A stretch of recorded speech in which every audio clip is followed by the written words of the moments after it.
Hello, this is Julian with Coffee Reviews, and today we'll be reviewing the Sidama Duwencho Natural Processed Ethiopia from Grandmum Cafe. And there's the bag right there. And Grandmum, based out of Saigon, Vietnam.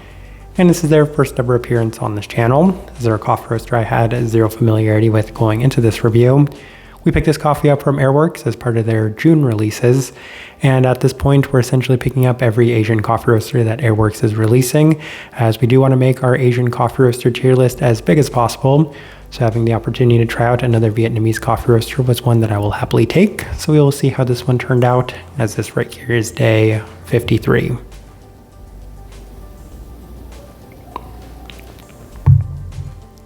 And recipe we went with for this coffee was our standard recipe at a 16:1 water to coffee ratio, brewed at 96 degrees Celsius, about 205 degrees Fahrenheit.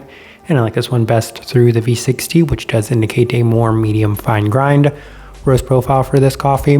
So I don't quite recall what Airworks had listed on their website for the roast profile of the Grandmum coffees, but the only other Vietnamese coffee roaster we have reviewed on this channel is XLIII, or 43 as they're actually called, and that is actually one of the lightest coffee roasters out there in the entire world. So trying to compare these two is definitely not quite fair, as this coffee is certainly nowhere near as light as that one is.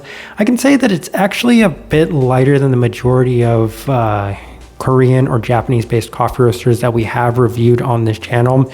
That being said, the other coffee that we are reviewing from them did feel a fair bit lighter than this one was, as I wouldn't necessarily say that this is also the lightest coffee out there. It's probably just a little bit lighter than the majority of those recent Japanese coffee roasters that we have reviewed on this channel, so it's still a little bit closer to that medium light side of things by most standards and metrics.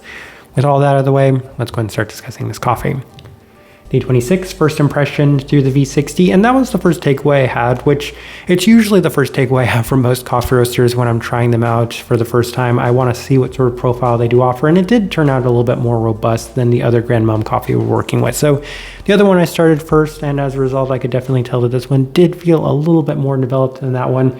But it did seem to work well for the profile that it did have, given that it is a natural processed coffee, as it is slightly robust, but it does also have some nice definition to the listed berry qualities to it, without as much fermentiness. So mixed first impressions, and I don't mind when it comes to specific coffees. So washed Kenyans and natural Ethiopians, I don't mind if they're a little bit more developed, if it does seem to balance out the fermentiness in the case of natural processed Ethiopian coffees, or the tomato characteristics of wash processed Kenyan coffee. So in this case, I'm like, it's fine if it's this sort of profile, as it does seem to work pretty well based off of the fact that it's not too fermenty or heavy in that berry sense. Day 29, through the Chemex, and there's a pretty similar sentiment this time around, as there is a fermentiness, but it's also at a very reasonable level, as there's quite a bit of fruit intensity and definition that's in line with the listed strawberry and grape. Very berry forward as fully expected, with a lovely perfumey aroma to it as well. Day 32 through the UFO brewer, and the coffee is still holding up well. I did have some skepticism as to whether or not it would continue to hold up well. When it comes to more processed coffees, oftentimes I found that on some of the earlier days they're doing just fine, but the further we get into the coffee, the more it seems to struggle with the intensity of it, and it does still have a nice level of clarity, especially in the berry sense to it. Sweet and direct, with the only issue coming from the slight muskiness that was in the finish. I didn't particularly enjoy the finish of this coffee, and that's kind of the best way I could describe it, was it had a little bit of a musky quality to it.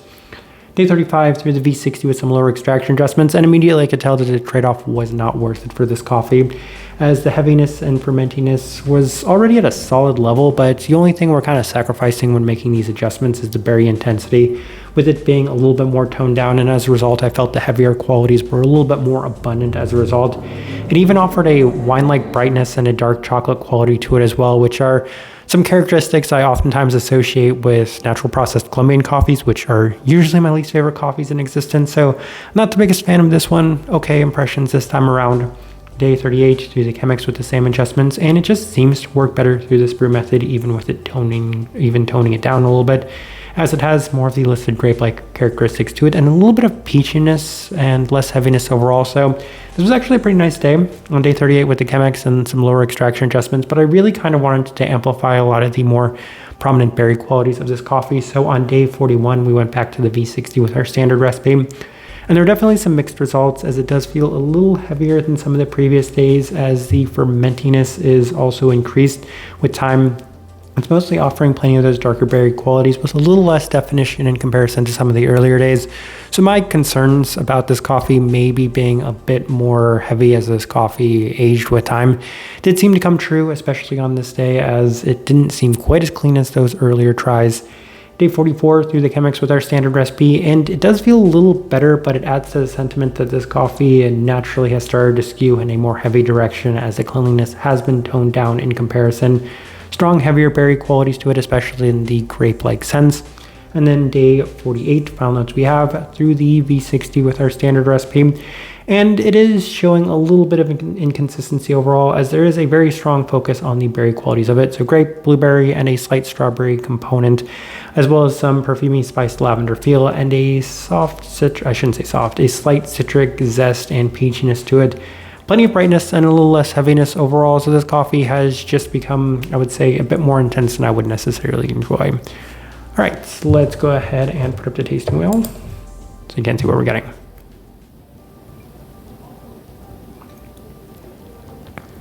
And we have quite a few level 4s. Let's go through those. We'll start with the finish, level 4. So the finish of this coffee at times was nice. I do have to put that caveat there, because at times it also had that kind of robust finish, that dark chocolate finish, or that wine-like brightness to it. The brightness also could have been a little bit uneven at times, so mixed impressions on the finish from time to time. But when it was coming out a little bit more clean and it had that long-lasting berry sense to it, then that was enjoyable. But at the same time, I would say it was a little too inconsistent, probably most specifically in the finish out of anything. Sweetness, level 4. That's definitely attributed to the very strong berry qualities of this coffee. So some people could probably associate this one with being on the more blueberry bomb side of things. And on the earlier days, yes, a little less clean in general though. Florality, level 4. I can't quite recall whether or not they have any sort of floral note listed on here. I do know that the big ones that they had were the grape and strawberry, but I can definitely see a very heavier, more perfumey lavender, that perfumey violet-like characteristic, given that more dark themed profile, I should say darker colored profile of this coffee. So level 4, where we opted to put that. Berry fruit, level 4, very straightforward in that sense. This coffee tastes like what you expect a natural processed Ethiopian coffee to. It has that more dark berry characteristic to it. Strawberry, I would say a little bit defined at times. That's probably where the peach characteristic also came into play, as I can see those two as strawberry. If it's presenting in a slightly more fresh fruit sense, then I can see it also being a little similar to a peach, the way it presents in coffee. So let's go through the level 3s as well.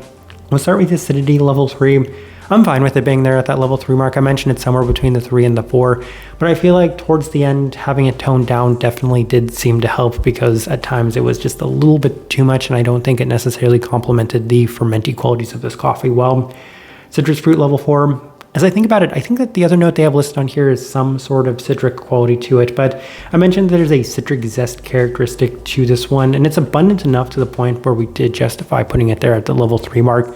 Stone fruit, level 3. I also mentioned there are traces of peach. I enjoyed this coffee the most when I was able to get a fair bit more of those peachy characteristics, because that was at least a little bit more of a fresh fruit feel within this one. And then the final thing worth discussing, it looks like 2 more things worth discussing actually. Body, level 2, we'll discuss that one real quick. Lighter bodied, it is still a Ethiopian coffee, which tends to be lighter bodied, and we also brewed this one. Actually, we brewed this one with the V60, so interesting in that regard, just lighter bodied in general. And the final thing worth discussing, cleanliness, level 3. Even on the earlier days, I feel like it would have been a pretty significant stretch to put it there at the level 4 mark.